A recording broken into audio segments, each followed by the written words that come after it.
out. The other one because won't come out, and she's gonna be 9. She can sense man flesh. Yeah, yeah, it's just people flesh, but I guess a bit. Yeah, she's not used to seeing man flesh, so Oh, really? like her mother. No. You don't bring strange men into your house. You get your stuff done away from the cats. Yeah, You don't want to scare them by Exactly. making the bed rattle and creak, and they'll be like, "What's he doing to mom?" And so yeah, why worry the cats Yes. when you could? Why And stress- also, why clean your house? exactly. Stress out the cats. Don't ever and clean. clean. Don't ever clean your house for some fucking mediocre middle-aged dick. Oh my goodness. All right. So All right, are we gonna start the show? we're gonna start the Okay. show. Hi everyone, welcome back. This is Willfully Funny, formerly known as Shooting the Breeze, and I am Rebranding is never I- easy. yeah, it's a rebrand. It's not easy. And we are doing this live, or in person, I should say.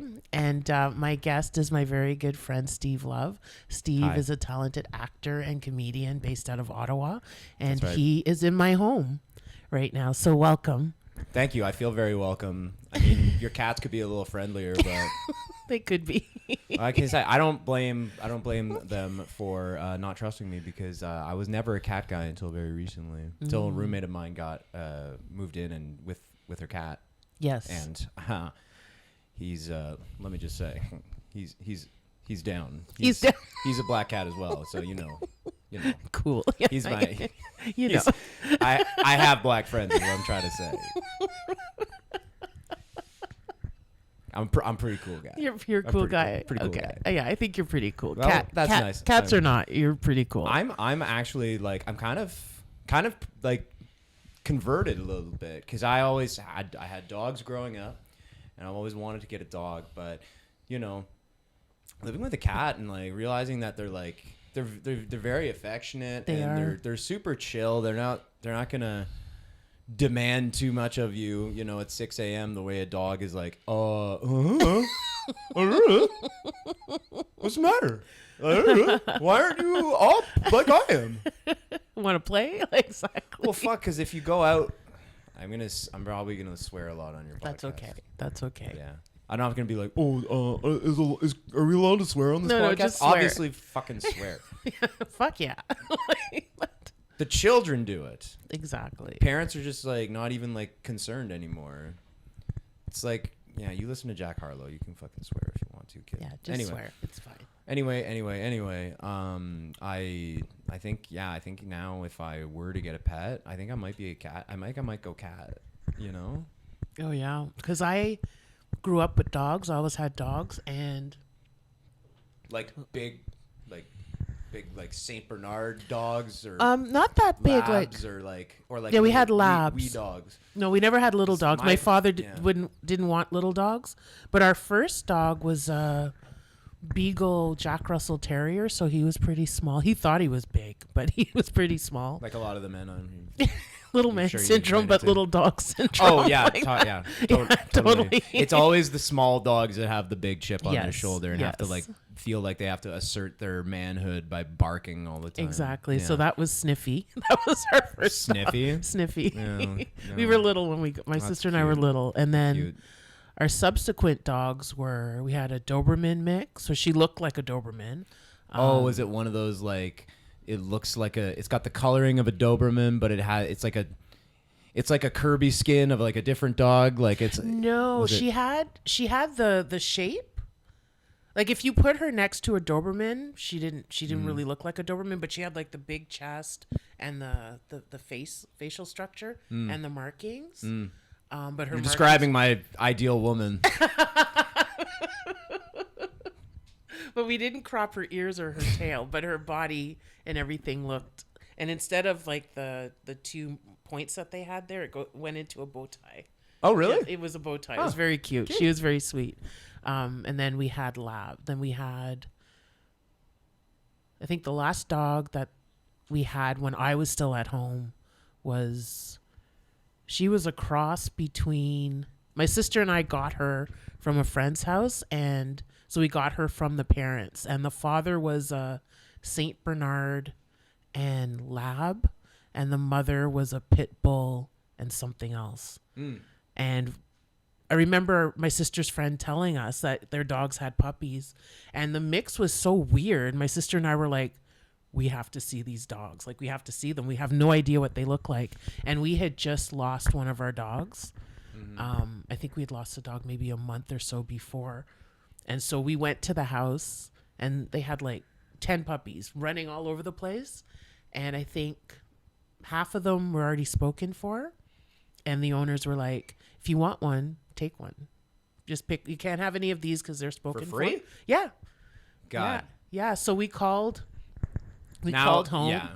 They would ask for $1,000. Yeah, they would exactly. ask you transfer you $1,000 for. Yeah, they for gave a- it. They a gave puppy. us the dog for free. So this was in the late 80s. This would have been late 80s, early 90s. So no cell phones or anything. Time of great economic stability Yes. for the upper middle class. Exactly. So I was probably, I was like early 20s, late teens or something like that. So it was like late 80s, early 90s. And so from that house, we called our parents and said, we're at this place in LaSalle and people had dogs. They've got like 6 puppies. They said we could have one. Can we bring one home? And my parents were like, yes. Yes, bring a puppy home. So that's how we got Sasha. Sasha. Yeah, she was sassy. What a good dog name. Yeah, It's so very, yes. that is a problematic. That's a problematic, energetic dog. Yeah. Her name is Sasha. Sasha applies to people Sasha! too. Sasha, come. This dog Well, had attitude. Yeah. Sasha Baron Cohen too. He's a little. He's not somebody you want to run into if you see a camera crew and that guy's around. You gotta be on Just guard. Turn around, leave. Yeah. Oh God, it's a guy in a costume and a camera crew. Oh God, it's him. What kind of dog? Like, what breed of dog is like your? Is like, what would you be if you were a dog breed? If I were a dog breed, Yeah, I can't get a read on it because I don't think you're very dog-like. I think you're more cat-like. I'm more cat-like. Yeah, I okay. think you're more like a cat. Yeah, I think I've morphed more. My personality is morphed more cat-like. As a dog, I didn't think, know you as a younger woman. I can only assume you were wild and volatile and full of passion and anger. Kinda, yeah. You don't want to. No, you didn't want to say that my ass was completely out the window with that statement, but you're like, okay, sure. That sounds cool. Yeah, Sounds exciting. I'm trying. I was describing myself at 22, full of anger and Rage. just volatile Angst. sexual energy, ruthless. Anyways, I think myself as a breed of dog right now, I don't know. Sometimes I say Chihuahua because I'm anxious. You know, I just anxious, nervous energy sometimes. that could be a husky as well. Huskies and Yeah. German Shepherds too are pretty anxious dogs. Okay. But I think in terms of temperament, I'd be more like a lab, I think. I think I have like a chocolate lab kind of thing. But I've been told that I physically resemble a Samoyed, the white dogs with the kind of slightly Asian looking faces. So I've been told that I look like a Samoyed, and from what I hear, they're very high maintenance. Those dogs. I'm not super high maintenance, but I can be a little. They're very I can be a vocal. little volatile sometimes. Definitely vocal. Yeah. Yeah, they're very vocal. So yeah, maybe. I mean, I'm not as pretty as a Samoyed. Obviously, you they're are. very pretty dogs. They're pretty dogs. They're very pretty dogs, and they're white. So like that's not me. That's not me. Like Bill Murray said of Larry Bird in Space Jam. He says Larry is clear. Larry is not white. Larry is clear. That's I strive to be clear. I strive to be I clear. strive to be clear. This is going great for me right now. I think whoever's listening to this is like, yeah, he's cool. So clear. He's definitely in the clear. Well, the thing is, what I have to say is, like, for you and Nick, you have a very diverse group of friends. Like, you're one of the few people that I know who has like a very diverse friend group? We're just fun to drink with. So like, I believe fun doesn't see color. You know? Fun doesn't discriminate. Fun does not discriminate. If you're fun to be around and you attract other fun people, then it's like whatever, you know. But Yeah. I mean, before I moved downtown, I mean, I lived in Canada for most of my life. Right. So I mean, Right. yeah, for my like entire life basically, my friend group was pretty monochromatic. I was just hanging out with the same guys I went to high school with.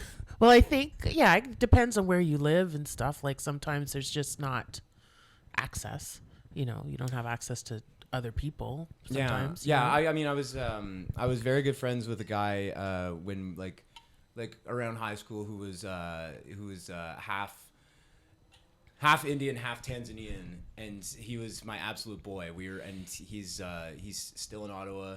We keep in touch a little bit. We kind of fell out because, you know, he like many people my age, his family, kids, and he's very career driven too. So like he's doing his martial arts studio, opening up new studios all over town. He's killing. Wow. He's crushing it. He's absolutely crushing it. Good for him. I love seeing that for the guys, but you know, it'd be nice if we could hang out every once in a while. But you know, that's part of adulting is like accepting that you're just you should count yourself lucky if you get together with, you know, your absolute favorite people, you know, every once in a while, right? Mm-hmm.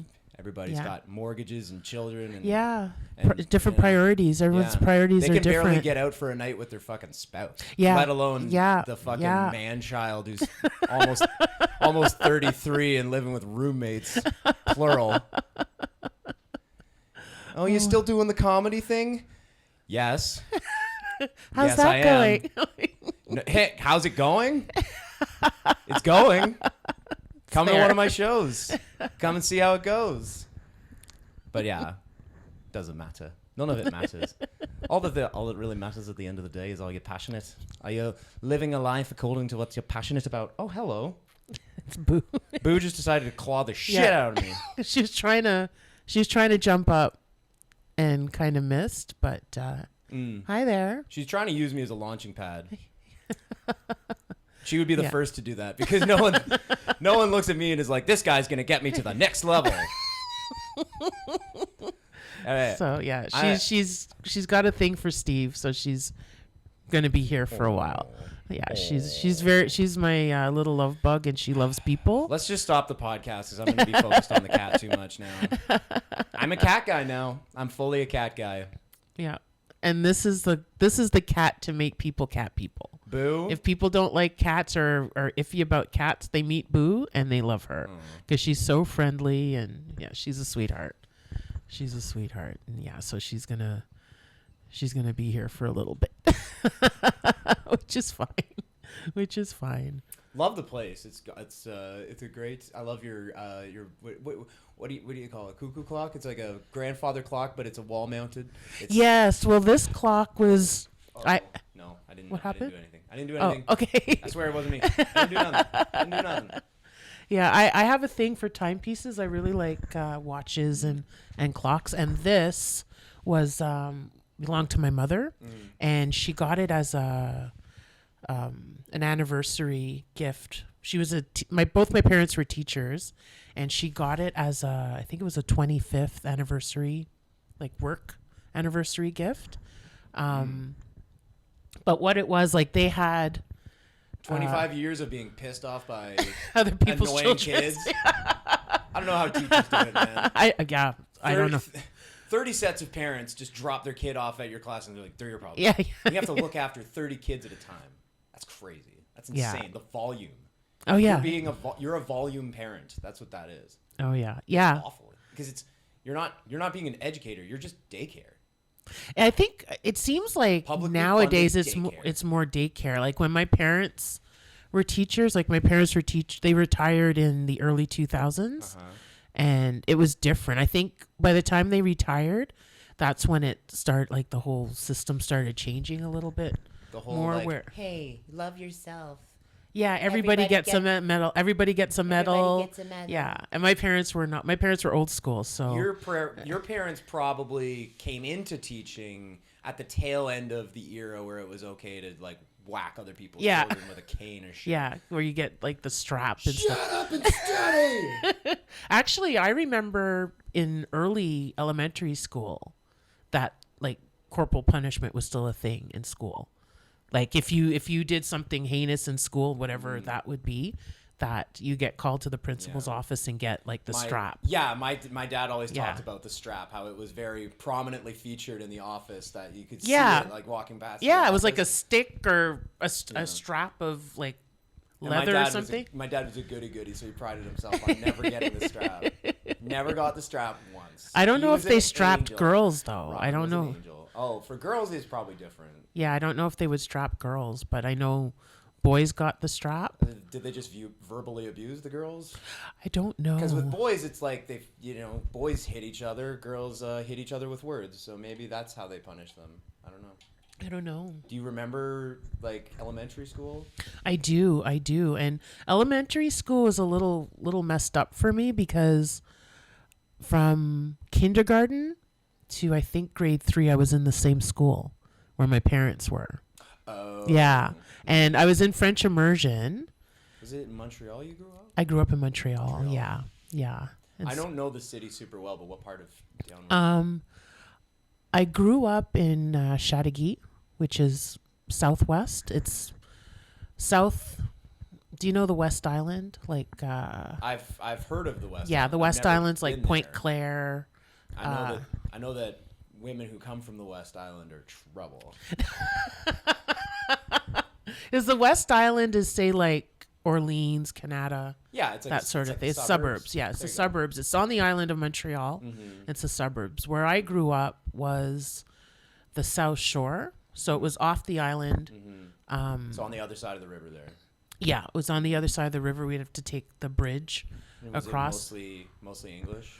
Well, Chateauguay at the time when I moved there, it was, I'd say half and half. There was like an English side, an English part, and a French part. And where we lived was kind of half and half. It was like kind of, it's bilingual. But I didn't go to school in Chateauguay until grade 4. So I was in the school with my parents. And what I remember is... Now, was that just for convenience so that they could drive you to school while they drive to work kind of thing? I think a bit of both. I think it was because they were educators, they didn't really like the schools that I would have gone to in Chateauguay. They wanted me in French immersion, and the schools in Chateauguay at the time didn't have French immersion, but the school that they taught at did. So it was a whole big thing where it's like, because I lived in Chateauguay, I technically couldn't go to school in LaSalle, which is where they taught. So, somebody's address and all of that stuff. But I know kindergarten, my mother taught grade 3 at another school. I think that's the only year that my parents were at different schools. And I remember it because I hated it there. And that was a school, it was like half and half.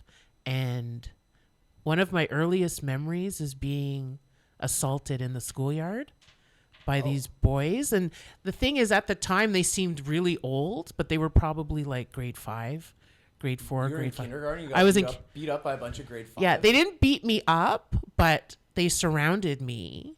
I remember they surrounded me, and I had an orange. I remember I had an orange. They started pushing me. They circled around me, and they were like lifting my dress and stuff like that. And I was like screaming. Oh dear. And then I started swinging I had an orange in a bag. And I started swinging it like a mace and screaming and like hitting them with it. And then they left me alone. Fuck yeah. And then a little bit later, another time, was still in kindergarten. Some kid pissed me off. Some older kid pissed me off. The rage. The rage. And I remember going to his classroom, and they had all these art projects and smashing them all. I remember going to his desk, taking his thing, putting it on the floor, and stomping on it. Like his little ceramic freaking It was Leonard something Cohen head. It was Little something with Montreal Canadian popsicle stick bullshit. It was popsicle sticks, and not tissue. It wasn't tissue. Was it Paper tissue mache? paper? No, it wasn't paper mache, but it was like colored paper, but you could see through it. It was like, I don't know. I can't remember if it was tissue paper or cellophane paper. Oh yeah. Yeah, but it like was this, like the gift, like the stuff they put in like. gift yeah, bags. and it did like this prism thing, and they made like these little globes out of popsicle sticks and had like the openings were covered with this paper. Mm-hmm. And I smashed every single one. Yeah. In the room. And then I remember going into another classroom Rage. and smashing their shit too. The rage. The unbridled Okay. rage. And I was in kindergarten, so I was like, what, 5 or something? And I remember, I vaguely remember my mother coming into the classroom and like picking me up. and I was like, Just pure unbridled rage. yeah, unadulterated You didn't know rage. how to. You didn't know how to focus that anger and that hate into a productive Outlet, yeah. outlet. At that time, you were just smashing Just anything in smashing sight. shit. But I do remember that this kid pissed me off. I don't know what he did, but I remember walking into the classroom. This is not my classroom. Going to his desk, taking his thing and smashing it. And then like any kid who laughed at me, I was like, turn, go, smash it again. And I ended up smashing all the... This is while the class was like in session, like the teacher was there and everything. Or It was probably, in between classes, like when recess or lunch is just finishing and you're filing back in. So it hasn't quite started. So maybe Right. the teacher, I don't remember if the teacher was there, but the teacher must have come in at some point, Yeah. saw me and went to get my mother Yeah. and said, your kid is out of control. goodness gracious. Yeah. And I think, and so after kindergarten, like grade 1 to 3, I was in the same school with both my parents. And I think they made the decision to put me in a different school, have me go to school in Chateauguay, so I could socialize with other kids. Because Without smashing all their hard work. Without smashing the things that they poured probably hours of work into. Just because one kid pissed you off. The rage. The unbridled rage. As I think what Passion. it was, because I do remember that, like when, like in school for recess, like let's say it was really, really cold out or it was like raining really hard and you'd have recess inside, or they might send you outside anyway. I remember distinctly there was some inclement weather and we were supposed to go outside and I was like, no, I'll be in my mother's classroom, and I left. I went to my mother's room, or I'd be like, talk to my mom. You were like, my parents work here. Mommy and daddy work here. Pretty I much. run this fucking place. Pretty much, and any kid like had a problem with me, I'd be like, do you know who my father is? And they'd be like, who's your dad? I'd be like, Mr. Holder. And they'd be like, and leave me alone. Really? Yeah. I remember pulling that card a Was few your dad times. super intimidating, like big dude, or really? Yeah. My dad, when I first went to the school, he was the gym teacher. And then Did he like coach the sports teams as well? I don't remember them having sports teams. This was elementary school, so I don't know if they, but he was the gym teacher, and then Which in those days was like phys ed. It was like, yeah, like you're you gonna did climb the rope, do You're 100 gonna- push-ups. and square dance. Yeah. and then he got an advanced degree, like he got his master's, and then was a teacher, became an actual teacher and an educator, and he taught. He started with grade 5, and then he was the teacher that if there was a rowdy class coming up, going through the school, he'd get them in grade 5 and like whip them into shape, and then get them again in grade 6 so that they're prepared. So any problem children coming through the any rowdy grades or something, Break their spirits. pretty much. But yeah, so he would he was more the disciplinarian. And What did your mom teach? my mom taught grade 3. Just like the whole, because like when you're an elementary school teacher, you kind of just teach everything, right? Yeah, it's everything. I think It's like the ABCs, only I think the only things that they don't teach you. Grade 3, I remember, is cursive writing and and the multiplication tables. That's what grade 3 is. That's the first one where it's like But you it's have like real homework. it's like in Billy Madison, right? Where he's like, oh man, multiplication tables, social studies, this is gonna be tough. Because I think the only things that they didn't teach would have been like French. Latin. Yeah, they didn't do Latin those days. But I think, the teachers taught all the subjects except maybe French and gym or any like extra sort of things. But yeah, I think one year she taught grade 2 and she was like, they're babies. They're too little. So she went back to grade 3. But my father did 5, 6, would alternate between grade 5 and grade 6, depending on what was going on. But they traveled to and from work every day for 35 days. They retired together. Yeah. Odd. Yeah. But I think They retired at the same time. Yeah, they retired the same year, at the same time. That's very rare, I feel like usually there's one. Yeah, that doesn't There's happen. one spouse who retires first. Yeah, they retire together. And most spouses don't work together. Like they would travel into work together, but I think their classrooms were on the same floor, but like my dad's was on one end and my mom's was on the other, so they didn't really see each other during the day. But My high school had a lot of married couples who taught at the same school. yeah, And my high school also had a randomly high number of twins. Like, really? There were probably, I think, 8 sets of twins in my high school class. Wow. Like random, like super random. That's like, That's a lot, though. That's a lot. There were like 8 sets of twins in my high school class, and we were not like a super big school. Like we probably had like 300 kids in our graduating class. That's a pretty big percentile of people to be twins. There were some that were identical, like you literally like couldn't tell them apart Wow. unless they like really like one of them went emo or something, which was Right. kind of the case. Because I went to high school in the mid 2000s, which means we got that the emo bug real hard. Like the My Chemical Romance was huge. Okay. Death Cab for Cutie, all those Okay. Panic at the Disco, they were all huge back then. So it was like, I'm trying to think of something to compare it to, but like you're basically like you're seeing like who's it gonna be, who's the friend, who's the kid that's gonna turn emo this year, and then the next thing you know, Buddy's got the swooped hair like with It's a probably little like bit of punk. purple in it. Probably like punk when I was in high school. Yeah, punk Yeah. would have been the Punk would have been the equivalent. thing, like Sex Pistols and like that kind of punk. Goth. Were Goth. they goth kids? Or was that? I think that caught on in the 90s. Yeah, I think goth is more 90s, but similar thing. I went to a private school for high school, so all we could really do Humble brag.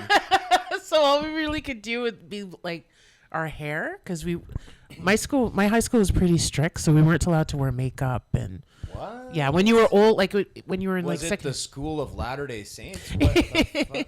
When I started No there, it was makeup. called Convent of the Sacred Heart. It was Okay. yeah. Yep, no, that checks out. That checks out. All right. it was a convent Thank you school. for fact-checking that story. Convent of the Sacred Heart. So yes. you went to a nunnery for high school? Yes. Wow. There were not like nuns still at that time. Nuns okay, lived you there. weren't training to be a nun. No. The school, one half was the high school and the other half was the convent where the Oh, nuns. wow, the nuns would live. Yeah, the nuns Ugh. lived there. Oh. I don't think. Oh, I don't think imagine nuns. being the kid who vandalized that. You would be a legend. It's up. The school is. You know where the Comedy Nest is?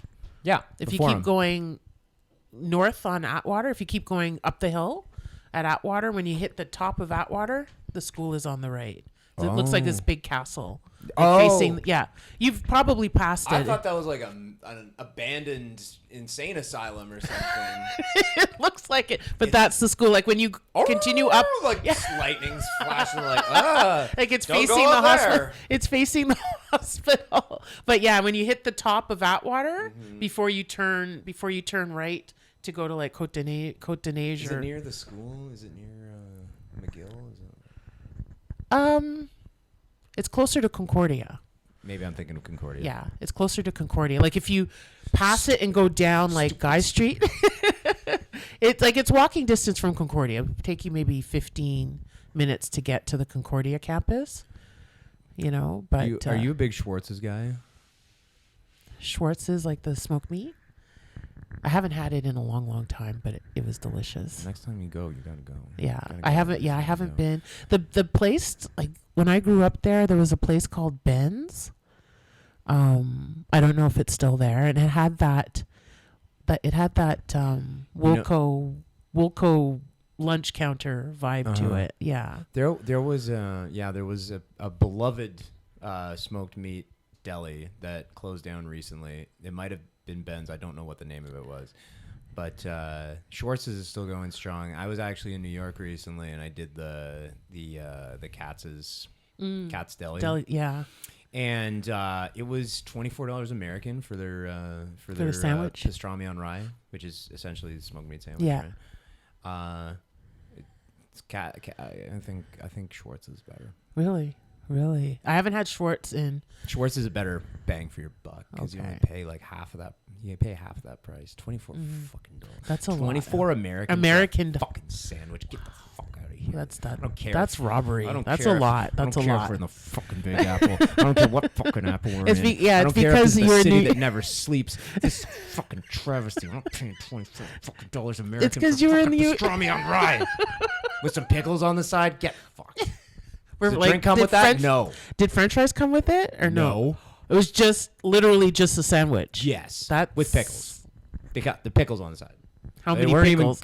Like a 400 handful, pickles. a handful of little tiny pickles, and half of them were barely pickled. It was really like you had like half of them were like pickles, and then half of them looked like cucumbers that are like barely been pickled. I was offended at that they would That's- serve that garbage. I don't like pickles, Listen. but still, What? I hate pickles. Yeah, I don't. Next, you're gonna say you don't like olives. I don't. Oh my! I don't. And I got. Yeah, And like I kid because I know that olives aren't popular with everybody. Yeah. I have brine coursing through my veins, which is why I love pickles and olives and pepperoncinis, banana peppers, pickled jalapenos. Oh, so pickled you like red hot stuff onions. too. I'll put. You could pickle fucking ice cream. I love it. You could pickle a chicken wing. I'll eat that. I love pickled stuff. Yeah, no I love pickles. brine. I can't. When I have a Anything sore throat, cucumbers. I gargle pickle. I gargle Gargle the pickle juice. because it's got that salt. You know, There's a shot that somebody was trying to get me to do, and I was like, I can't. pickleback Pickleback. because it's the pickle juice cuts the burn, as it were, of the Jameson. Okay. Yeah. Yeah, because somebody was like, "Oh, with a pickleback." I think it was at my birthday, like after we'd left Laugh Lounge, and It was I was probably like, me. and I was like, "I can't do the pickle juice." They're like, I've "It been doesn't known to taste like threaten people pickles." with a good time. No, but it kind of just tastes like nothing because it's like you feel it should taste like Jameson. It should taste like pickles. It kind of just they cancel each other out. Really? I find that so strange because that's what maybe it was you, but I can't remember. But somebody was saying you can't taste it. You can't taste it. You know, and I was like, I'd rather taste Jameson than taste pickle because I can't do anything melon, and like pickles or cucumbers are like melon. They're part of the melon family. Yeah. So like cantaloupes, honeydew, watermelon, anything melon, I can't deal with the smell. You're telling me cucumber is a fucking melon? Yes, it's part of the melon family. It is. Well, I learned something today. That's wild. But now that I think of it, yes, It makes sense. it Yeah. has the same structure as the Yes. melon, but like the rind of the cucumber is just much thinner Yeah. Than than on the a rind of a melon or a watermelon. Exactly. It's just thinner, but it's the same. It's from the same family. It's the same. They're related. They're kinfolk. Steve's reassessing his life right now. I'm gonna start calling cucumbers dick melons from now on. They're phallic melons. Phallic melons, but like I can't with. It's You it's don't a like sensory You don't issue like too. cantaloupe?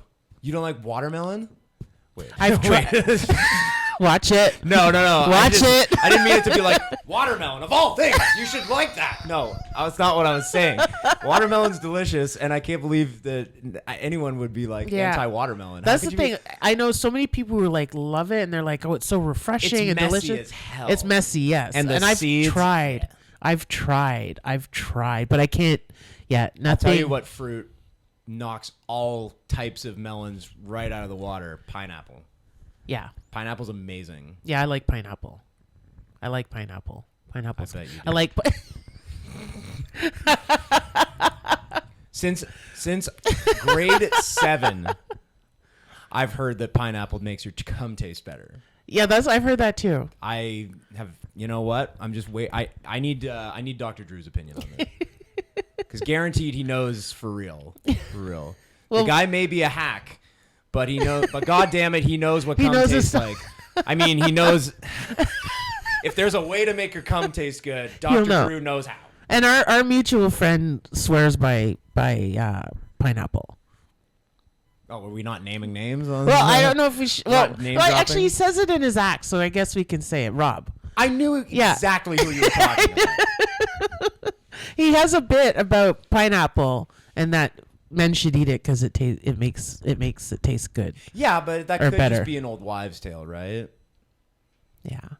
I mean, Maybe. where's the scientific evidence? Like, where are the studies? The studies. Okay. You need a control, right? So you have the guys jizzing with no pineapple, and then you just get a guy to eat one serving of pineapple a day. See if his cum. For 30, and you gotta you get. taste them before. You gotta he get eats it for somebody 30 days, to, and you taste and then them you gotta after. get somebody to sample the cum, who's just like such an animal that they don't even need to like do the actual sexual acts. They're just like.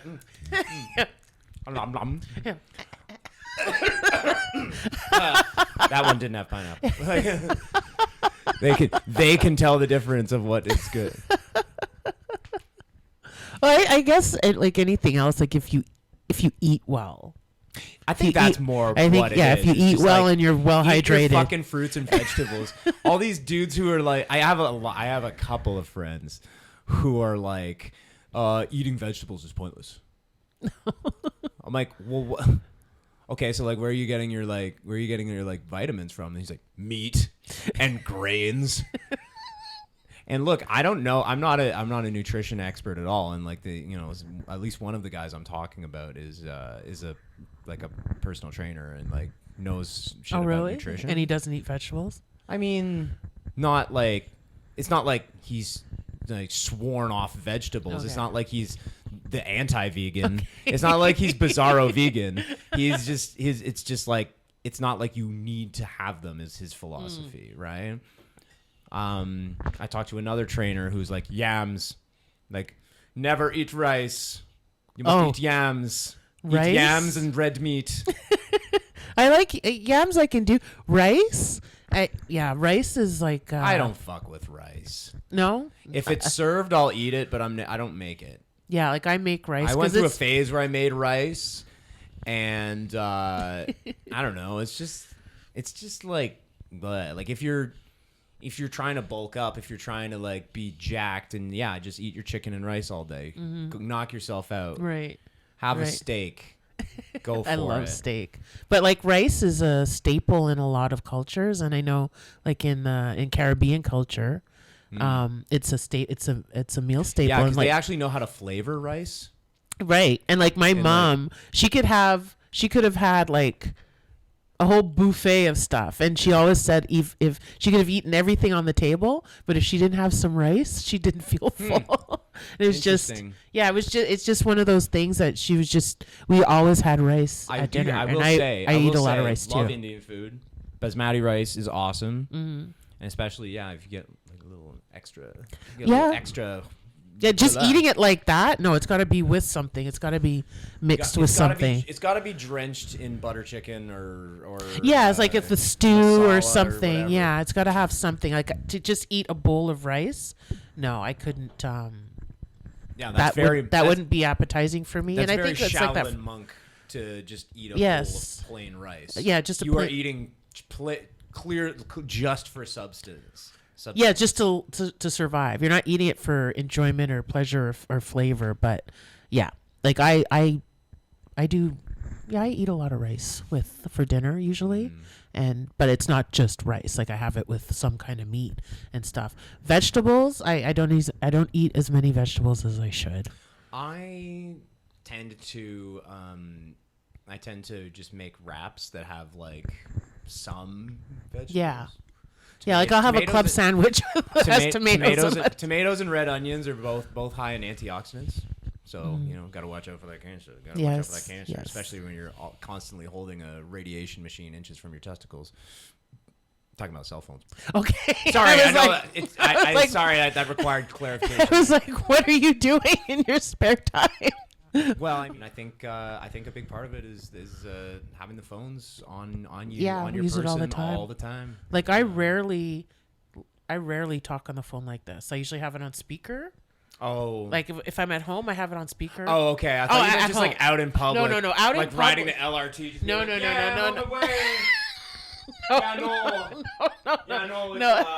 No. Probably be there in about 20, 30. No, if I'm home, I'm on speaker, or I have like headphones in. Oh my in God. Public, it's just like if it rings in public and I have to answer it. In then New I'll do York, that. there were so many people just like with the big like speaker. Oh, really? In public? Speaker like speakerphone talking loudly about like very personal stuff in public. They just don't care. Everyone in New York City has main character energy. Oh, really? As the kids are calling it. Yeah. I'm going to be there in like a few weeks, actually. There's no NPCs in New York. Everybody, I mean, I guarantee you, if you go up and talk to somebody, they'll give you a side quest for sure. Those are some nerd references, but. Oh my God. I think your cat is like causing troubles or something. What She's happened? like, I don't know. I just heard crashing. Maybe the guy you have tied up back there is like escaping. Maybe he made it out of the gimp suit. Maybe.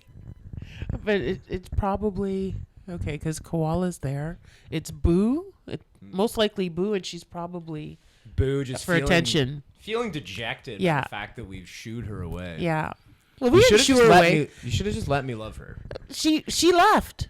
I let her love you, and she was like, had enough love, and she left. Just like everyone else.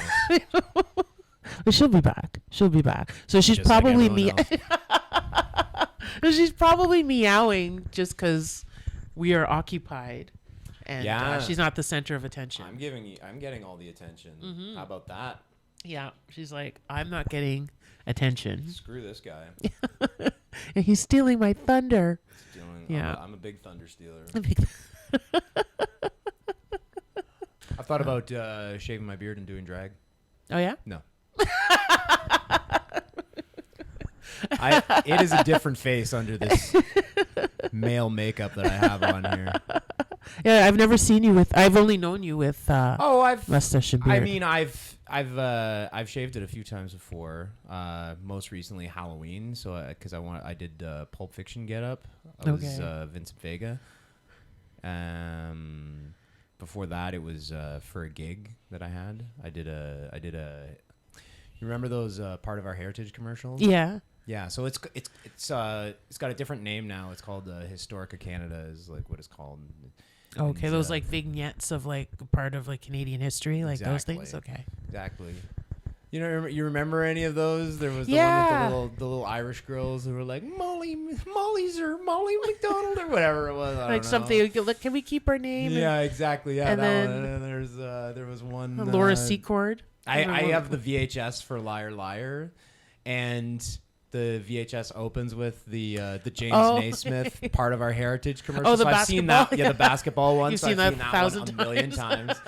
So I always watch the Liar Liar VHS. There's the one. I smell toast or burnt toast with Dr. Penfield.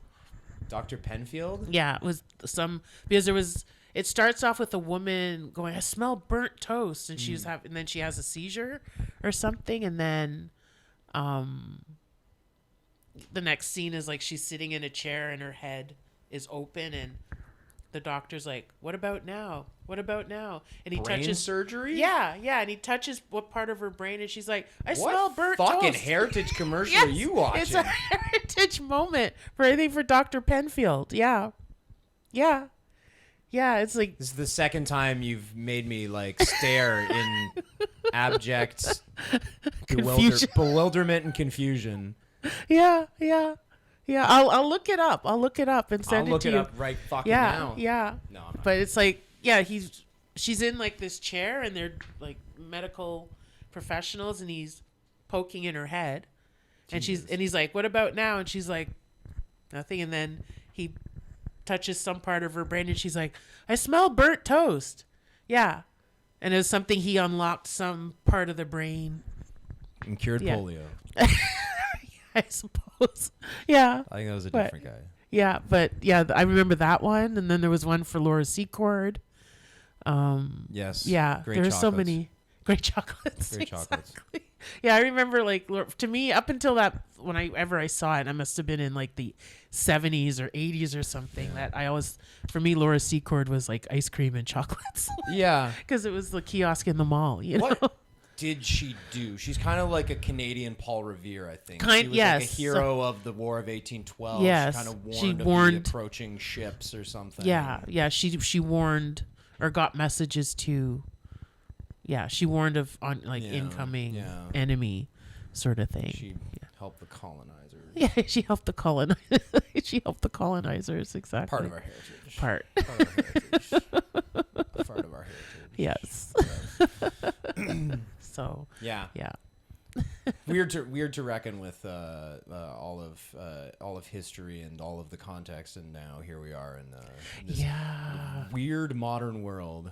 It's true. It's, And yeah, as my whole thing, and I guess it's I obviously from the standpoint of even though born and raised in Canada, you know, still thought of as an other by some people, but I think the only way to, I don't know, I just feel the only way to like move forward is to acknowledge the past, acknowledge the atrocities of, you know, systemic racism, patriarchy, and things like that. Because I think as long as people are still denying it exists or getting defensive, well, it wasn't me who did it, you know. That's wild. To You know? me. It's Yeah. like you have to admit that even though you aren't responsible for the way things are, you have greatly prospered under the way things Yes. are, and Yes. you've benefited from the way things Yes. are. And people who Yes. don't acknowledge that are still, you know, living in the past and probably are a little insensitive to what, you know, what other people of other groups go through. Right. And I mean, acknowledging it is one thing. I think for a lot of people, they would say that's clearly not enough. Mm-hmm. Other people would say reparations, things like that. I think as an individual, I think it's important to just treat everyone the same, and I'm talking like economically, you know, when you talk about people racially, whatever, people you don't know, people you do know, even people you don't like, you know, try and treat everyone the same. That's something I wish I did more, you know, I wish I treated everyone the same more than I do. I try to. Yeah. Sometimes you can't help your own nature. Right. It's Right. just- and I'm talking about specifically about like people that I am like not particularly fond of personally, not Yeah. like not Yeah. like I'm like, well, I treat Jamaicans like this, and then I treat Asians a little better, but no, that's not what I was saying. In case someone interpreted it that way.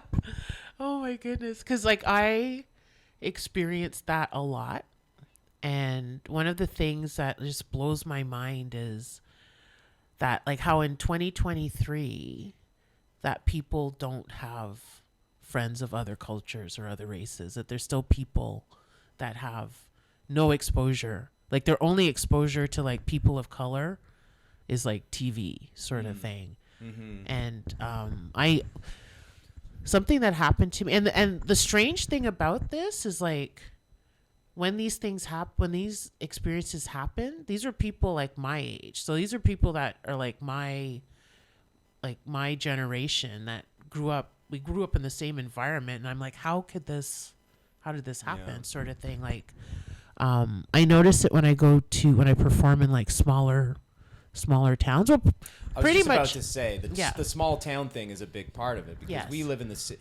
You grew up in a city. I grew up basically in a city. Mm-hmm. We've always had there's Okay. always been a, an urban, sort Yeah, of and I've always been the friend. You know what I mean? Sure, yeah. That's I've true. been the diversity, But I've been like, the for exposure. people, like like people outside the cities who live in small towns, Yeah. and if you spend time in these small towns, you realize everyone knows everyone, and they're all like this sort of just like this hive of people that like, and that's how you get a sort of mistrust of outsiders, a sort of, you can see how ideas that were perpetuated that have led to the convoy and things like Yeah. that, how that can happen in a small town where everybody thinks the same way and everybody looks the same Yes. way, and they dismiss the cries of, Because they have no experience with it. Yeah. systemic racism and the injustice and the history of North America specifically, because that's not their experience. They don't see it, and therefore, if it doesn't, and then this is true of most people. If it doesn't affect you, Yes, it doesn't yes. really register for Yeah, you. exactly. That's just human nature. Yeah. It's like how someone with money might not have a cause, but then as soon as something happens to them, like their spouse gets cancer or their kid has autism, then all of a sudden It becomes important. They become a crusader for that cause. Right. So right. most of it is just, we just are these selfish little simians with personality and brains too big and skin too sensitive. Because I know one of the things, like, actually this was a few months ago, at a satellite show, and I was the host, and I think we were just three. So it was me as the host, middle, and headliner.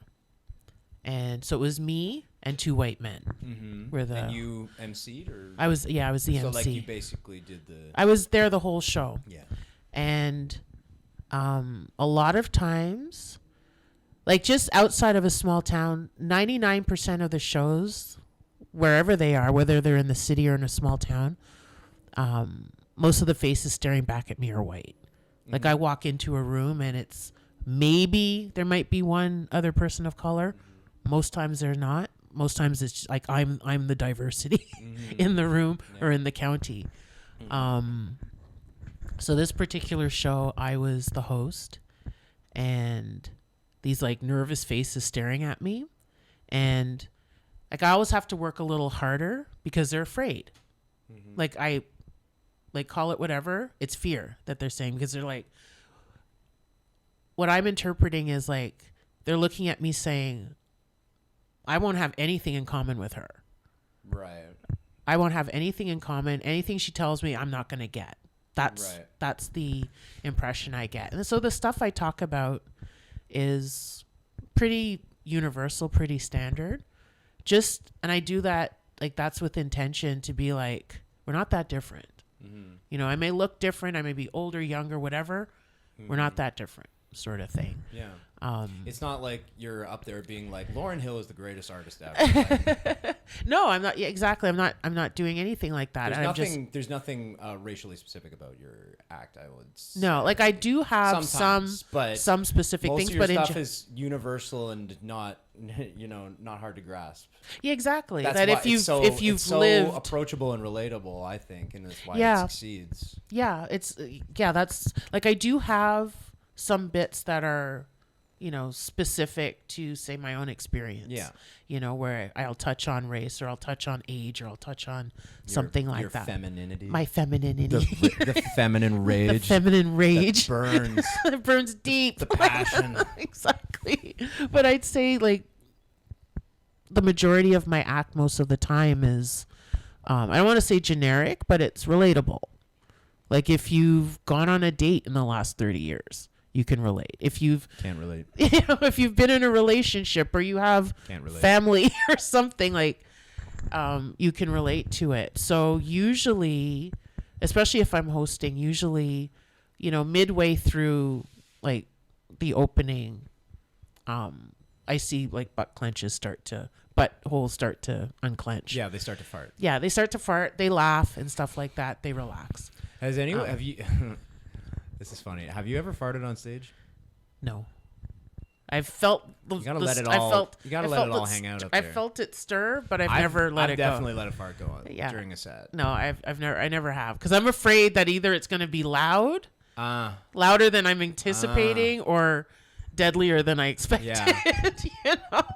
And then I'm stuck in it for like 10 minutes. And you wouldn't want someone to like catch a jiggle, Yeah, exactly. If there was like a ripple effect, then you wouldn't want somebody to see that, Exactly. They'd be like, she just farted. Exactly. Because people are sitting very close to us, and I wouldn't want them to be like, oh my God, she farted. Yeah, sort like the of front thing. row just starts going.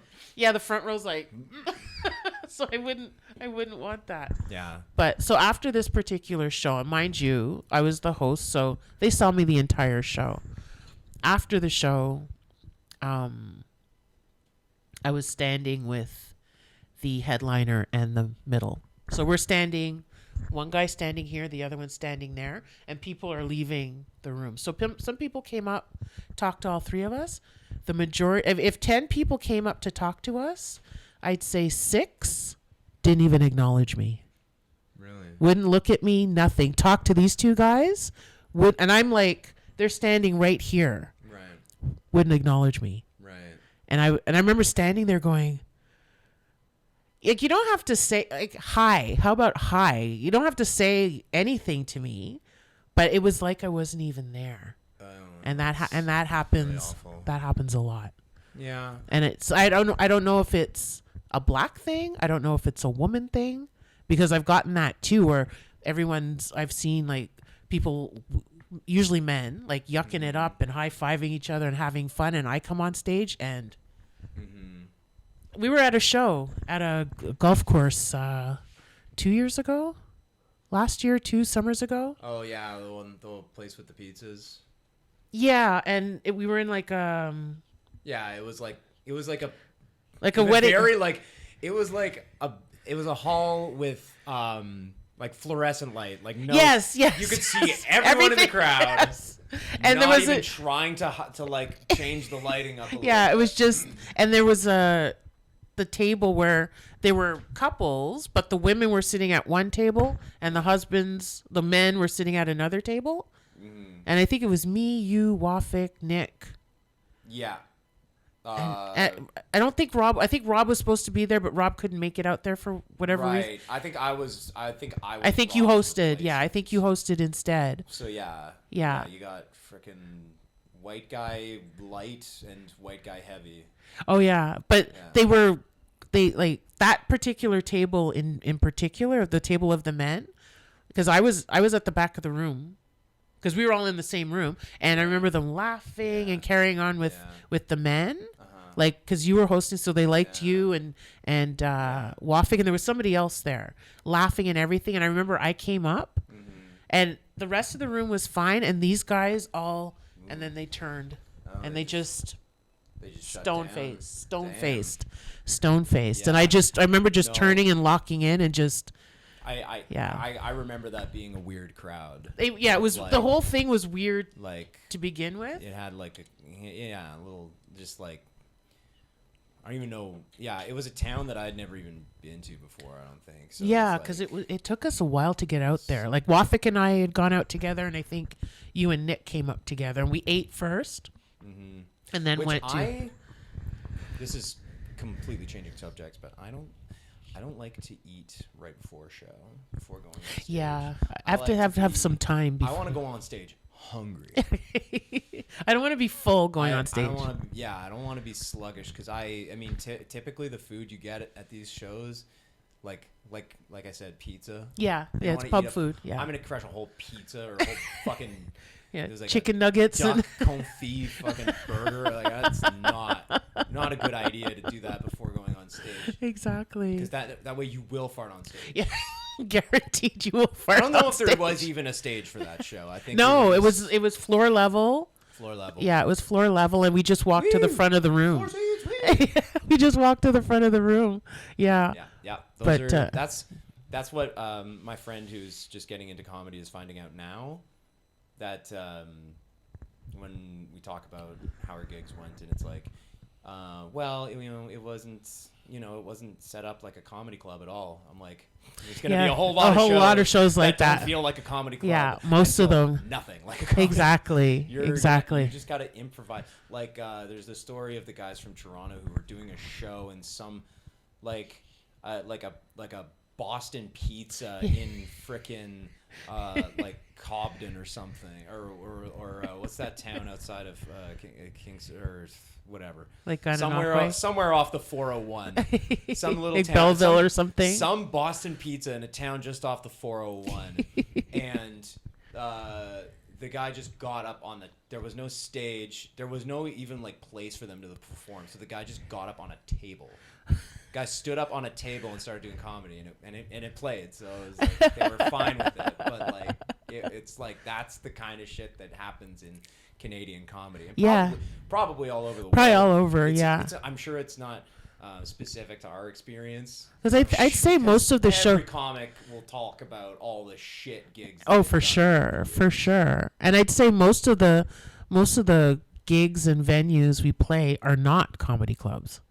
Yeah, like if you do 10 shows in a row, maybe 2, 3 might be in a comedy club. Yeah. You get like if you're performing in a club, it's because you got a weekend, which are they're very staggered. Yes. Or you're doing the pro-am nights, which are that's you're not doing them which you don't make money from. Right. So the majority of gigs that you get are those golf course gigs. A lot of brewery shows. Yes, I did a brewery show last night. Yeah. Oh yeah, Broadhead, yeah. Yeah. And then there are a couple brewery shows. Brewery shows are not great sound wise. Yeah, the acoustics. You think you're like not doing great because you can't unlike hear a comedy club where the laughs echo off the low ceiling. Yeah, it's low. They just evaporate exactly into the ether. Right, because most times we're performing right in front of the giant vats. Mm-hmm. You know, so Evergreen has pretty good sound, but it's a weird small room. Yeah, come to Evergreen June 1st. Is your show every week or it's a monthly? Monthly, it's a monthly, but I think we're shutting it down for the summer because I'm just Canada people. It's I don't want to have to compete with cottage and patio season. Those are the two. That's the thing. I always say the two things that Canadians hold sacred are the cottage and the patio. Yeah. And when they're both in season, it's like tough. And especially you've got like Blues Fest and all those festivals. And in June, there's still playoff sports to contend with, right? Yeah, there's still hockey. Yeah, the Stanley Cup Finals are about to start. The NBA Finals are about to start, and those leagues are as popular as ever. So right. You don't always see the same sports crowd that go to comedy shows, but it's still something you got to compete with. Exactly. Like a lot of dudes who would go to a comedy show are like, "Oh, buddy, my team's in the Stanley Cup Final." Fuck.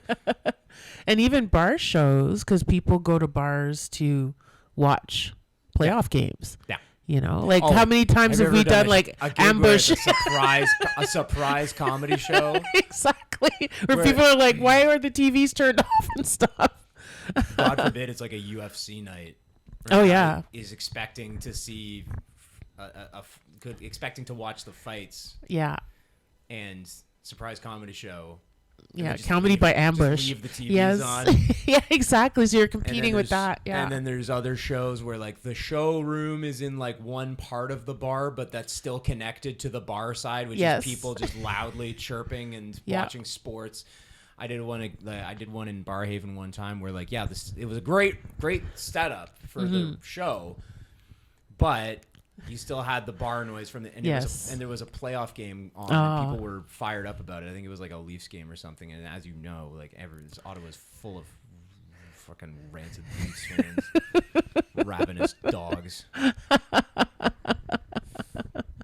But the comedy by ambush is a thing where people are like, "What's happening? What's going on?" And I think surprise when it comedy comes to show. comedy shows, consent is sexy.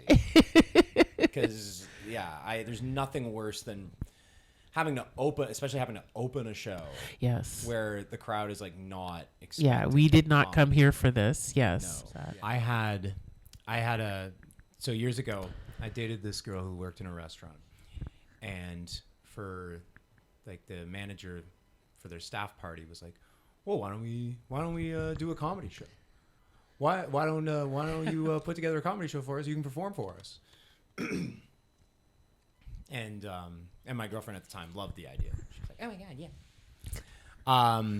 I wish so badly that I had just said, that's a terrible idea. You can't have a staff party for service industry people in a comedy show. Yes. Take them fucking bowling. Take them to somewhere else. Take them to Fun Haven. Take them to an arcade. I don't care. Just don't do this. Instead, I was like, well, yeah, I could, Yeah, you want your girlfriend? I can do that, I can do that. Yeah, I can do that. It'll cost you a little bit, but I gotta pay the comics. Da da da. And so I put it together. And it was at the old Yuck Yucks. I say the old Yuck Yucks because that's the only club that I knew. I didn't go to the old Albert one. Oh yeah, I didn't know Elgin, that one. I only knew Elgin. The basement of 272. Yes. And that's where we met. That's where I met you. Yes. That's where I met a great many people. Yes. Been a great many people I care quite a lot about.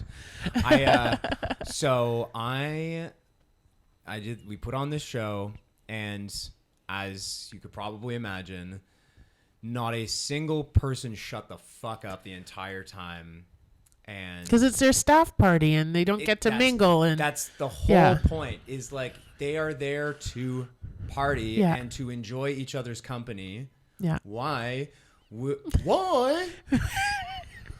you try to get them to sit quietly for 90 minutes? Exactly. It's the dumbest. It was the dumbest idea. In theory, it sounds like fun. I had just said, no, it's a terrible idea. We're not doing it. Oh, yeah. If you want to go to a comedy show and bring some of your staff, go another night. Yes. But don't make it your fucking staff. Yeah, that's not the staff party. That's a terrible idea. Yeah. And it was like one of the worst shows ever. Yeah. I just remember, Krichenko, because she was still doing stand up at that time. Her like introduction, like in front of this like rowdy group of like, young girl, like 20 something servers, right? She's like, it's always been my dream to perform for a bunch of coked up bitches who peaked in high school. That was probably the line of the night. It was so funny. She was so good. I know, it's a travesty. It's a travesty that she does not perform. That she doesn't perform anymore. But it just wasn't doing it for her anymore. And if it's and if it's not, that's the best thing to do, is to step away from it. Yeah, it's like Kumar said in the first Harold and Kumar movie. Just because you're hung like a moose doesn't mean you got to do porn. Ashley could have been one of the best in this country, and she's just doesn't do it for her, so she's not doing it. Yeah. She was so funny. Yeah, she's so funny. Still is so funny. Like, yes. Yeah, she's hilarious. Okay, let's not get caught up sucking off Ashley. But, because sometimes gigs, man. Yes, because hell gigs. Oh, it's true. Because at what point in every comedy podcast ever recorded where two comedians are talking to each other, eventually at some point it devolves into who has the worst story about a worse road gig or worse gig. Every single podcast I've listened to where two comedians talk about it, it devolves into, I did this one show. Out in New Haven, dude. It was so bad. I almost got stabbed on stage. But in terms of like a horror, like something like a horrific experience performing. I don't think I've been doing it long enough to have a really, really horrific one. I would say things like I don't know, feeling like what I was mentioning before with like say just being ignored like after a show from like audience members talking to the other comics but not even acknowledging my existence. That sucks pretty bad. But I know I think this was February, I went to Pembroke with Lewis Hill and the hotel that they booked us at. First they had us booked at a Best Western, which is like, okay, that's cool. And then they switched Then you they to switched the meth in. They switched us to this other one because we kept getting these different gig sheets. The methadone suites. Exactly. And so we went from like the Best Western to, I think it was the Hookers and Blow 6. it was like a Night's Inn or something, but like one of those motor lodges. Night's Inn, like a motor lodge, like the motor lodge where That you park is where outside. Truckers fuck hookers. Yeah, or people and clowns kill people. Yeah, so it's the type where like you park right outside your room. Cool. Like the motor, like it reminded me of like Vacations in the 70s when I was a kid, because that's or what like movies where they're like on the run or something. Yeah, exactly. So that in terms of accommodations, we were like, we're gonna die here. We're gonna die in this hotel room. Did you stay in the same room as Lewis Hill? No, we didn't stay in the same room. We had our own rooms. We had our own rooms, but apparently because AC wasn't working, it got hot and sweaty. So it was me, Lewis, and Lewis. what was it, Ian Sirota. Ah, yes. So we had our separate rooms. Apparently, my room was the best room. Nice. Because my room apparently As it didn't should be. smell as bad, but it was horrible. Like the accommodations were horrible. Lewis deserves a smelly room. Guy probably lives in a MMA locker room. He's used to the smells. But just the layout of the hotel was strange. Like the bathroom, the window right over the toilet is you see the like outside, and it's like ground level. You know, so it's like, okay, make sure the blinds are closed. Like if you're sitting on the toilet and you had the blinds open, and somebody walked by, they'll see the back of your head that you're sitting on the toilet, or if you're in the shower or something. Like it was a fucked up room. I should go check that place out. Yeah, and my room had 2 beds, and you walked in, and it smelled like someone had been smoking in there, like from the 70s, Ancient like cigarettes. Ancient cigarettes. It's in the walls. Yeah, it's exactly. It's in the walls, the carpet, everything. Carpet. And I was like, I slept. I didn't go in the bed. Yeah. I didn't go in the sheet. Like I slept with my coat on top of the covers because I was like, I'm going to be bitten by something. I'm going to have a rash or smart. Yeah, so I kept my coat on. I think I did put pajamas on, or I put like loungy clothes on and had my coat, slept in my coat on top. I think I put towels and I slept on top of the Not the ones they provided, I hope. No, I had I had my stuff. I always bring my own towel. Yeah. So I had my towel spread out, and I lay on top of the towels, on top of the sheets, in my coat. Nice. I didn't with my hood up because it was February. Oh yeah. And it was freezing cold. It was a ridiculously cold day, and I had my hood up because I didn't want my head to touch the pillow. Like I didn't want any of me touching anything in the room because I was like, I'm gonna have a rash. Slept like a baby, right? No, I was like, I didn't sleep very well. Like we hung out, like the 3 of us hung out for few hours after the show. I came into my room because I had the better room. I had the best room. And then I think it was, when they were leaving, I remember Lewis was like, whenever you want to leave, it's cool. I probably won't sleep tonight, but whenever you want to leave. And I was like, cool. And it was, I didn't sleep. I just sort of like was on my phone, toss and turn sort of thing. Yeah. And I think it was something like 6:30, 7 a.m. So knock on my door, and I'm like, wasn't sure if I was hearing things. So I get up, I look out the window, and it's Ian. So I open the door and I let him in, and he said, I was trying to leave. His car was frozen. Oh my! Because his car couldn't start, and he was like, and it was the type of thing where it's like the key with the big the big keychain sort of thing. It's not a card thing. Right. So like those rooms when you leave, he left the key inside loaded his car, left the key inside, wow. closed, so he And his couldn't car even go wouldn't back, start. and his car wouldn't start. So he knocked on my door, and the office was supposed to be open 24/7. He went to the office first. There was nobody there. Right. It was locked. He couldn't get in, so he came, and it was like stupid cold. And so he came to my room, knocked on the door. He's like, "I'm so sorry." And it was super early. And he's like, "Can I call CAA from your room?" And I was like, "Yeah, come in," sort of thing. And I was like, maybe Lewis has jumper cables or something. So I go to, and you know how like Facebook Messenger can tell you if the person's online. And so I messaged Lewis, "Are you up?" It's like, ding, yes, he was up That's right hilarious. away. So he came over. He didn't have That have guy doesn't cables. sleep. He Yeah, rests. he's like, "I'm ready to go." And I was like, "Here's the situation." So he ended up coming over, and then Ian had to call CAA, and they said they could be there by 10:30, and it was like 6:30, 7 o'clock.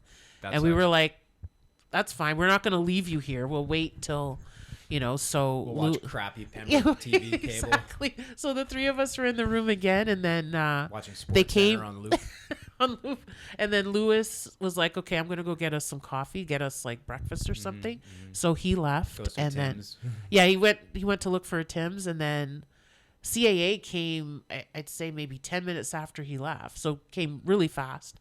Boosted Ian's car and told him to let it run for like an hour just to charge everything. And then at some point I was like, Lewis has been gone a while. Like, because I know, even though I didn't know Pembroke, where we had gone to perform, we had passed like 3 Tim Hortons on the way, and it was within a few minutes. And I was like, he should be back by now. Like, what's going on? So I messaged him like, "Are you okay?" And didn't hear anything. And so we're starting to worry, like, did he get in an accident or what happened? So he shows up. He comes back maybe almost an hour later. Wow.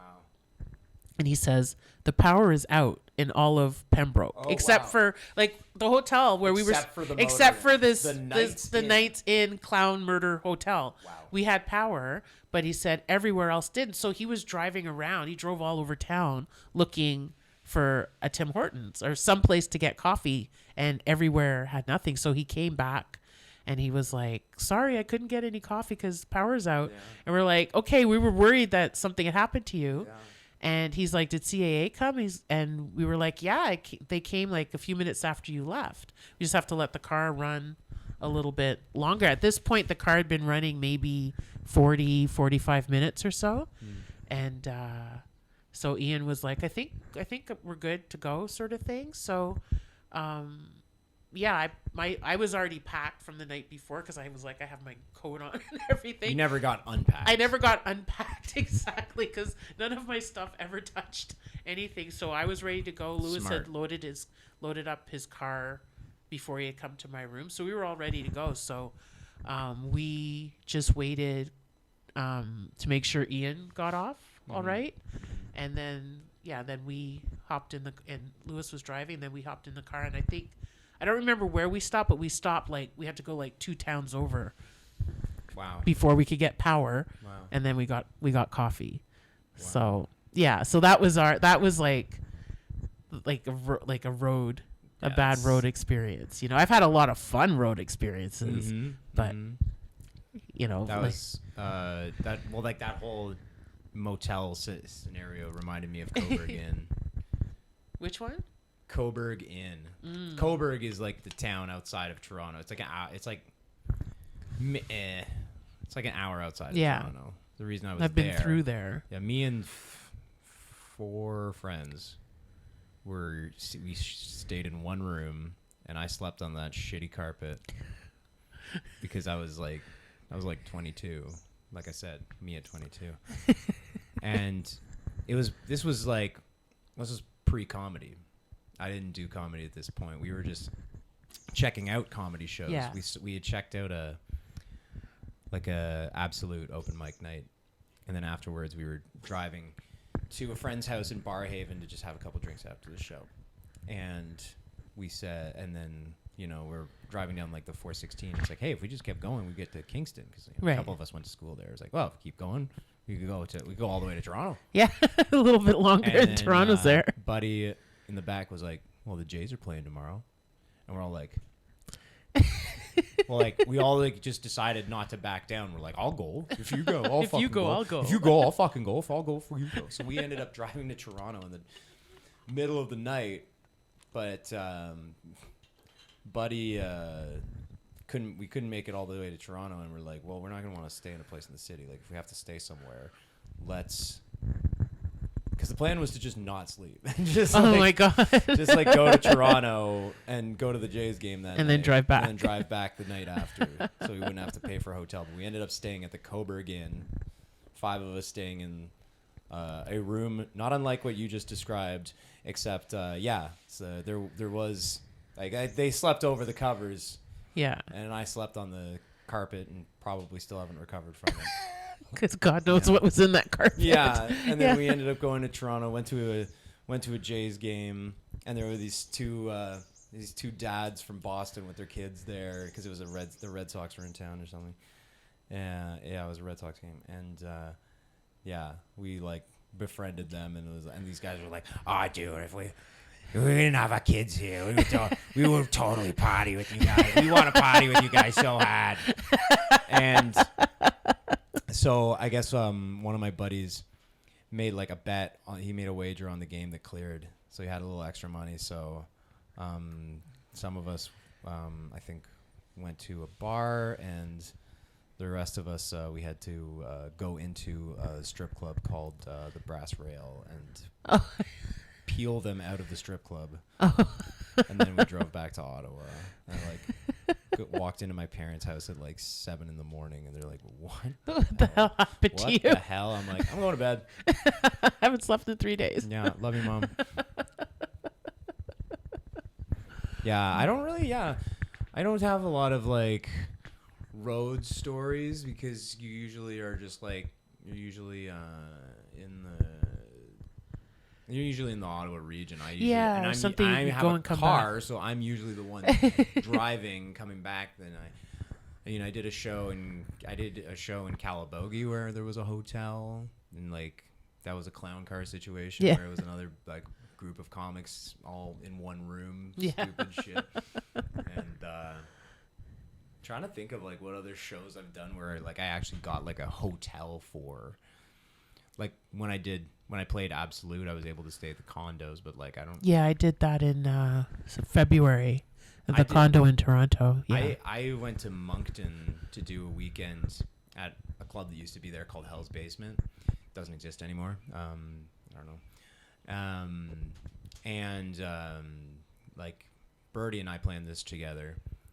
Or he was like, "Do you want to come open for me and like be the MC or whatever for this weekend in Moncton?" I'm like, "That sounds cool. Yeah, I'd love to do that." But we hadn't booked accommodations. Oh. And now like the date is approaching. It's like we're like 2 weeks out. Yeah, you need to find a place. Yeah, I'm like, so like where are we staying? Like, is this place providing us a hotel? Like, are you in charge of this? Like, what do we do? What's the plan? And he's like, "Buddy, like." He's like, "Yeah, like, don't worry about it. Like, East Coast hospitality, like, we'll figure it out." And I was like, "Bro, fuck off. I want a place to stay. I don't want to be, I don't want to be sleeping on the streets." Yeah. And he's like, "Buddy, East Coast hospitality." I'm like, "What the fuck does that even?" And he was like, "Listen, we're staying with so and so's parents the first night, and then we'll figure it out from there."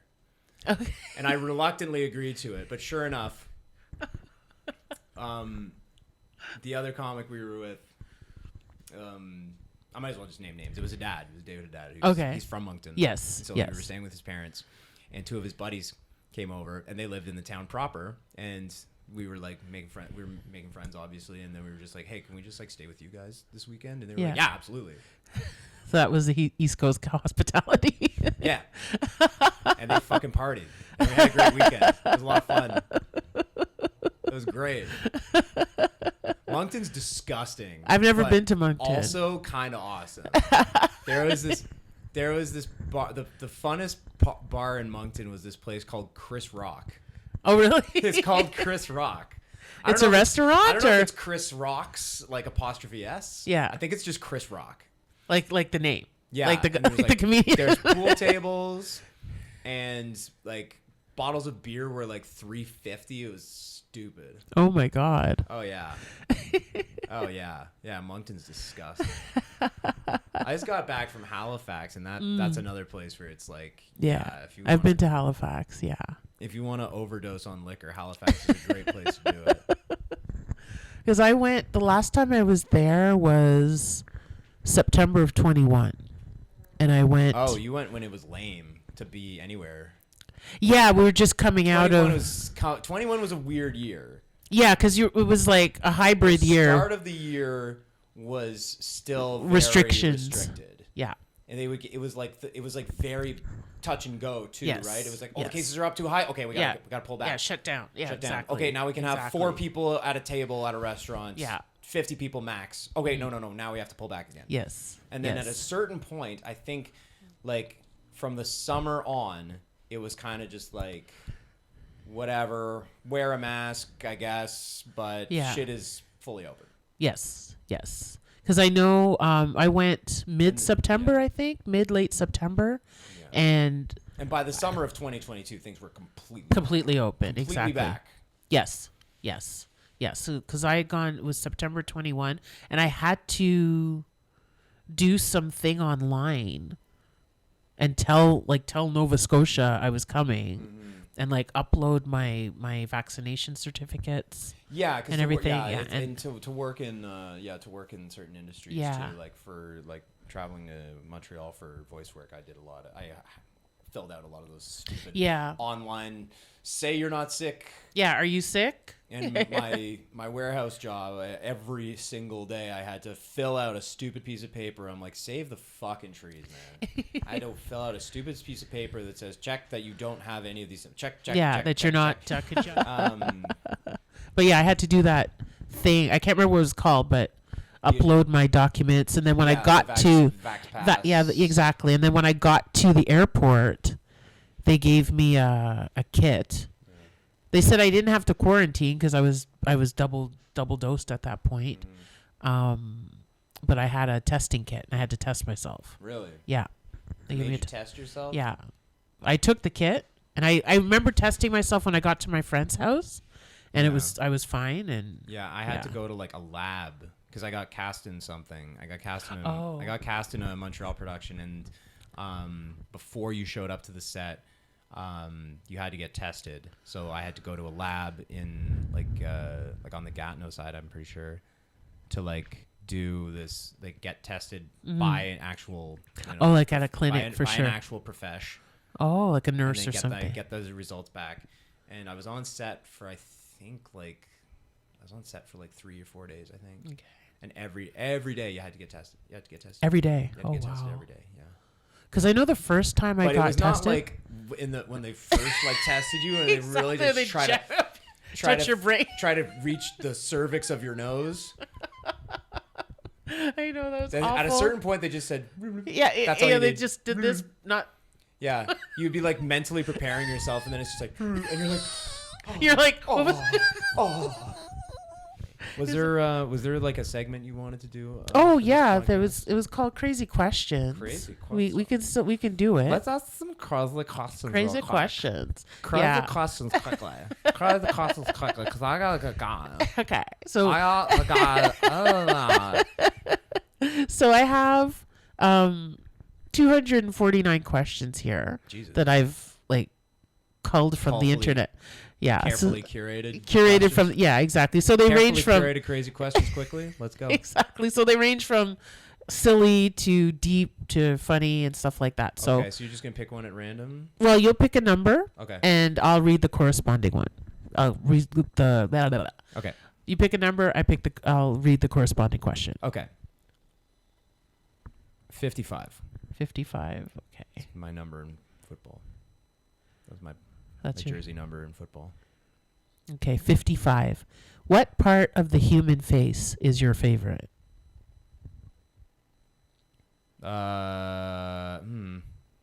Tough. That's tough. Depends on the face, I guess. Eyes. Eyes? Eyes are the window to the soul. exactly. If you know, like you can, if you can get to the point with someone where you can like just look them in the eyes and you know exactly what they're thinking. That's kind of like that's what love is, you know. Exactly. And yeah, I mean, who doesn't love a nice pinchable cheek, right? True. Yeah. Or lips, nice lips. Does anyone ever say ears? You mean in the history that I've been asking this question? Have you asked that question before? I've asked it, not a lot, but never ears. Who the fuck would say ears? I like lobes. Do they have a feet? Yeah. That's of the Feet. face. They are the feet of the face. The feet of the face. Ears are the feet of the face.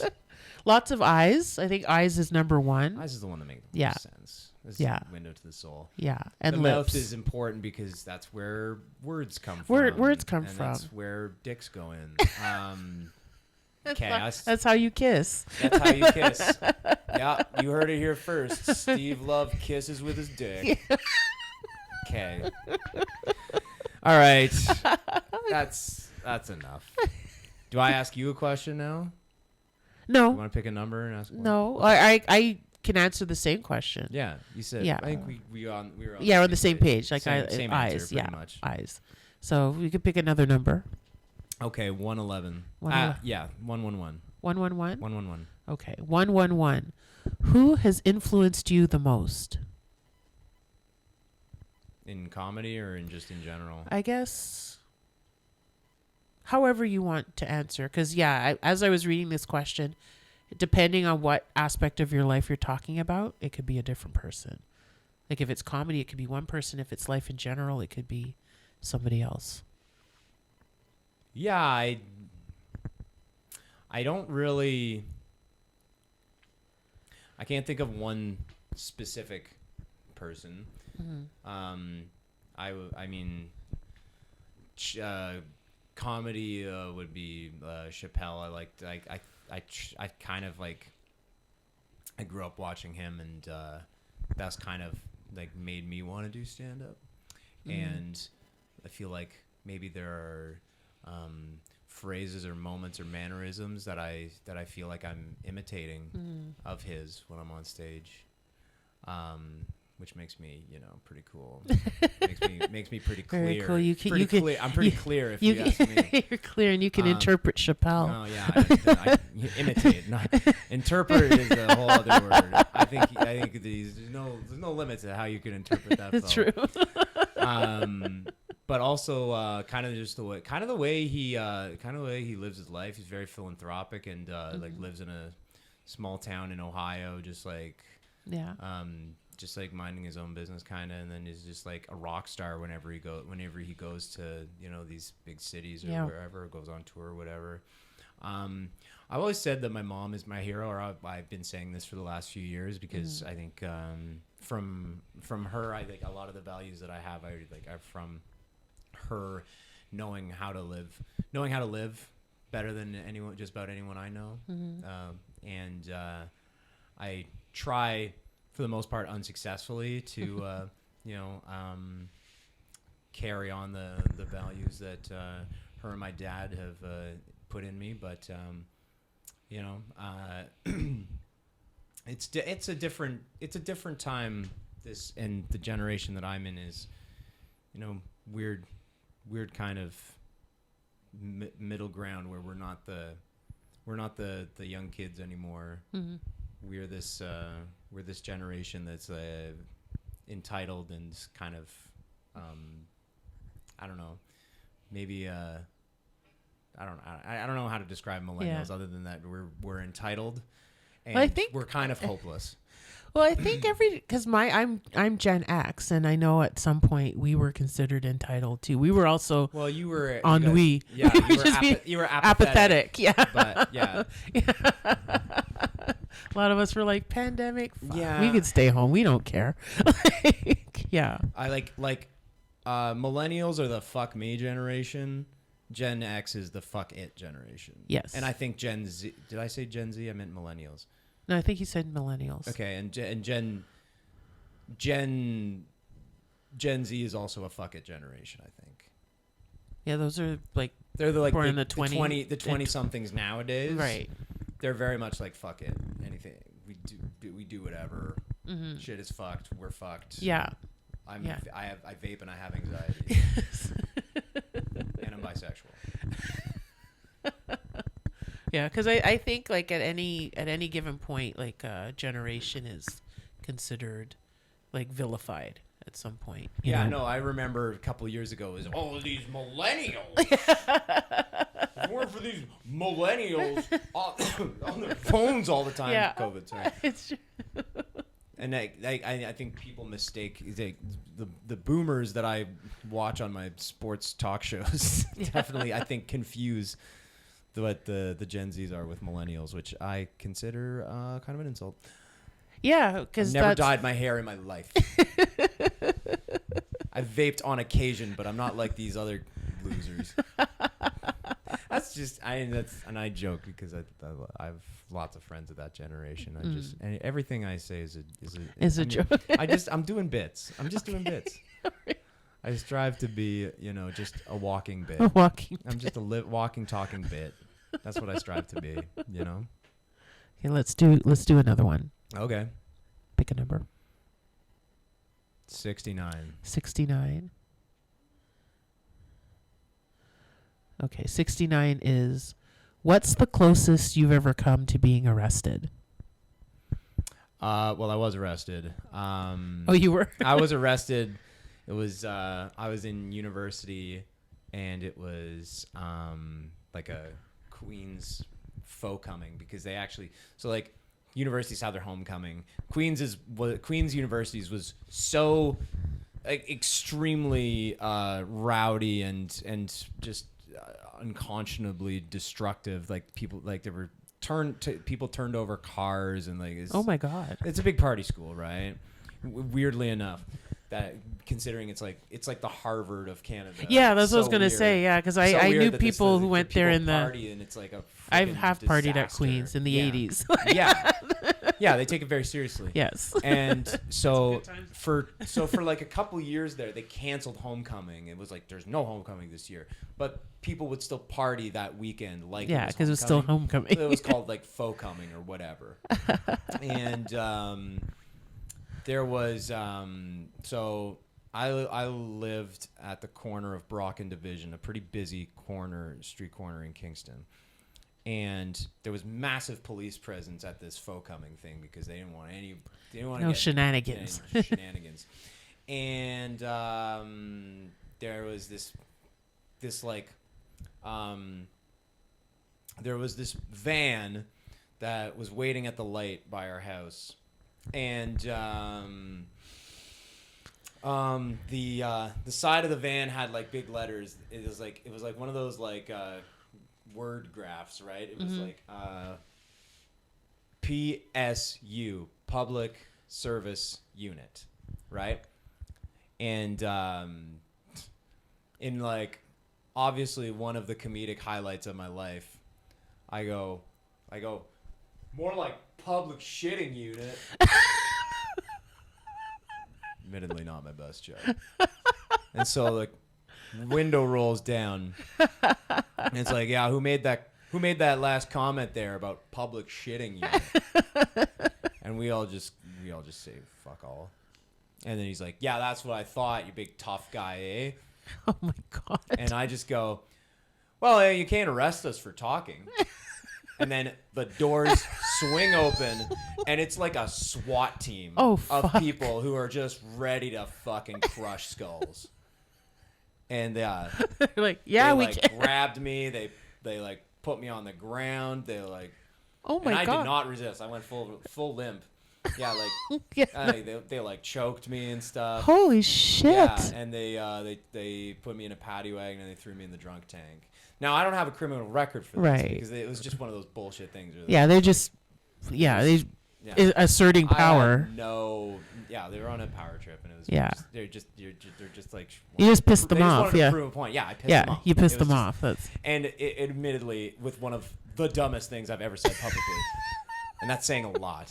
That's saying a whole hell of a lot. So yeah, I spent the night in the drunk tank, It was actually fun because it was a bunch of other dudes like me who were just like idiots. And they gave us water bottles. We had as many water bottles as we want because he's like, you got to hydrate. And, They want to sober you up and stuff. Yeah. So we lined up all these empty water bottles and like bowling pins, and we bowled using a full water bottle as the ball. Oh, jeez. We bowled in the little pen that they had set up for us in the garage of the police station. We were bowling using water bottles. It was actually kind of fun. That was my getting arrested story, and it's funny because my friend who was visiting from Canada also had a similar experience the night before. Oh. Because he allegedly, so my other friends who saw it say that he smacked, like, you know how they have like horse cops? Yes. He smacked a horse. Smacked a horse's ass, apparently. What did the horse kick him, or it took No, off the horse running or didn't something? do anything. They're But- well trained, I guess. Yeah.